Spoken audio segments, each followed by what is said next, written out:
ও মা, হাসছো কেন? ও মা, হালুয়া মোনা বানিয়েছে বুঝি? মোনা হালুয়াটা যা বানায় না, একবার খেলে সারা জীবন মুখে লেগে থাকবে। সার্ফ দিয়ে ধুইলে উঠিবে না। আপনি আগে টেস্ট করুন আন্টি। আমি কেন? তোমার জন্য বানিয়েছে, তুমি খাও না। আন্টি প্লিজ, আপনি আমার গুরুজন, আপনি না খেলে আমিও খাবো না।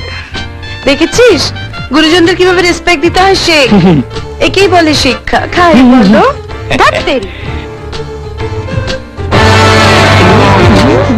কেমন টেস্ট হয়েছে মা? কি হচ্ছে এখানে?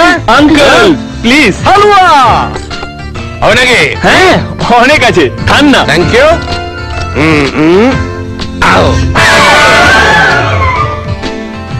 তোমরা দুজনে মিলে সব শেষ করে দেবে নাকি? ওর জন্য কিচ্ছু থাকবে না।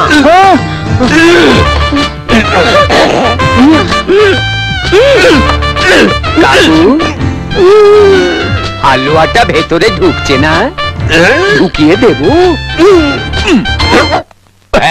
ঢুকে গেছে, চলে গেছে। কি হয়েছে দাদি?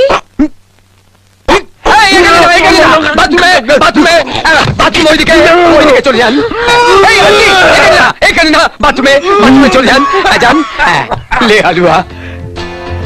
মোনা, হালুয়া বানানোটা মিষ্টি হাতের কাজ, ওইটা তুমি পারবে না। আমি যদি না পারি তাহলে কে পারবে রাহুল?